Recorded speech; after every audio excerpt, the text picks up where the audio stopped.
Mainit na po ang ating mantika. So magpiprito po tayo ng bangus. Ito po yung natin, bangus at tilapia. So meron lang po akong papakita sa inyo. Malinis na po ang aking kamay. Ito po. Kung titirin nyo po, wala pong dugo rito yan. Yan o. Kasi yung dugo po dyan, yan po yung nagpapalansa sa ating mga sinabawang isda. Okay? Ito naman yung tilapia. Bubuksan ko po rito. Kung makita nyo po, wala pong dugo dyan. Tinanggal ko po yan, tsaka yung kulay itim dito. Yan. So malinis na malinis siya. Nilagyan ko na po siya ng asin. Tapos ngayon, magprito na tayo. So normally, kapag magpiprito tayo ng bangus, ano siya, tumatalsik, di ba? So gagawin lang natin, konting mantika ang lalagyan natin. Yan. So maglalagay na po ako ng bangus. Ito. Itong bangus na to, nilagyan ko na ng asin. So may lasa na siya. Yan.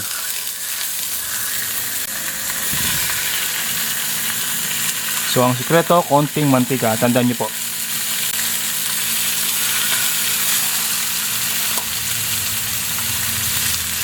Ayan.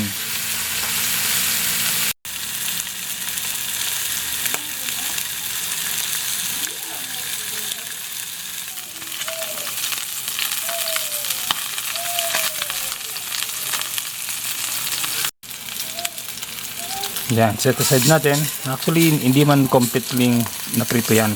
Yung pinaka-gilid lang nila. Yan o. Gilid lang. Para lang maging firm ang ating mga isda at hindi madusaw. Yan o. Ganda ng pagka-prito.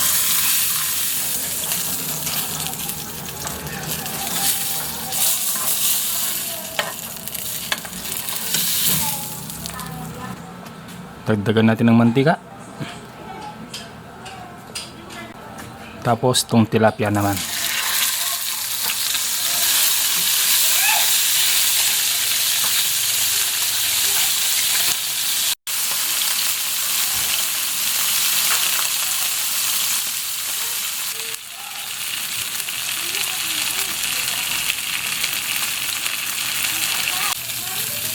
Set aside natin.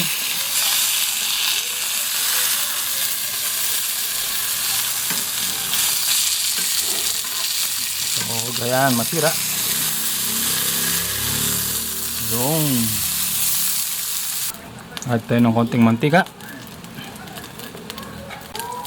Gisa na natin ng luya. Ayan.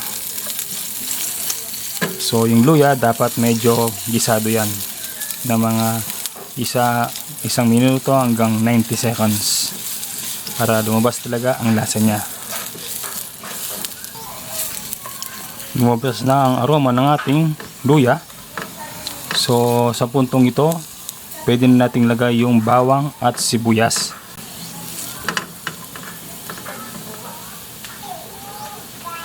Ito po yung bawang. Ito naman po yung sibuyas.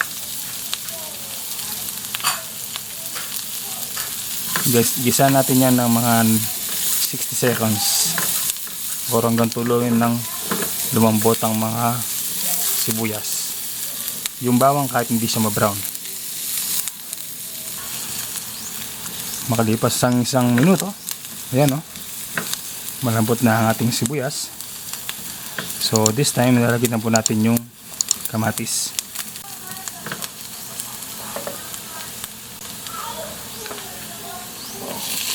Tatlong kamatis yan. Yan o. So sa kamatis, gusto lang natin siyang yung magtubig ng konti.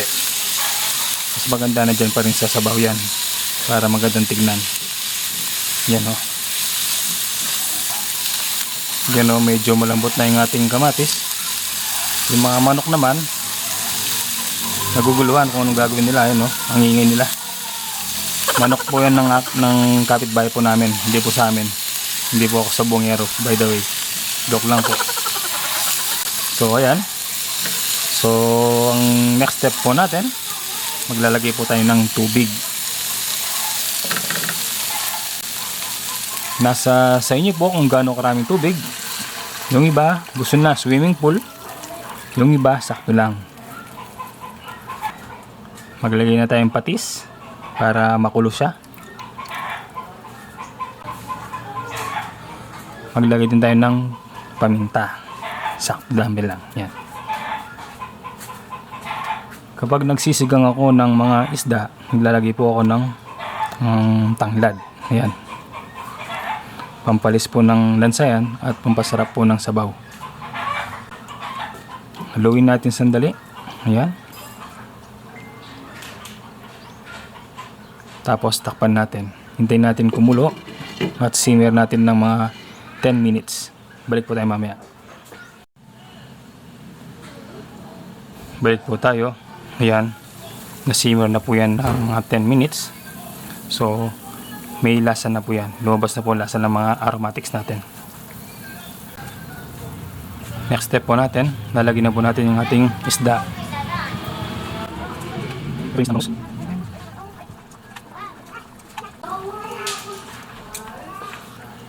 Ito naman ang ating tilapia.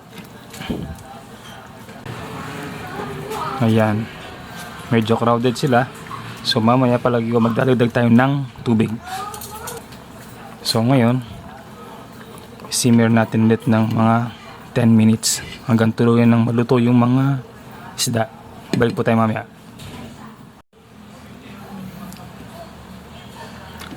Balik po tayo after 10 minutes.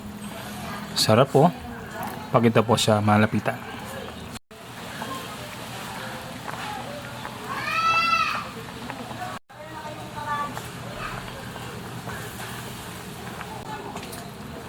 Next step po natin, maglalagay na po tayo ng tamarind o yung sampalok. Yan. Nasa nyo po kung gaano karami. Kung gusto nyo medyo maasim, dagdagan nyo po. Sarap dyan, medyo maasim eh. Yan. Tapos sabay na natin tong labanos or radish.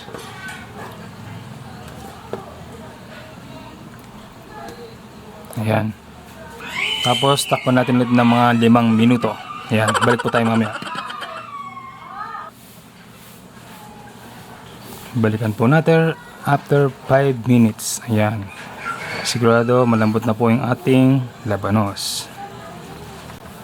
So, susunod natin gagawin, maglalagay po tayo ng okra. Ayan. Okra. Isasabay na rin natin tong kangkong. Sarap ng sinigang natin, no? Panalo yun. Ayan. Ayusin lang natin. Lagay natin sa gilid para visible pa rin yung mga isda natin.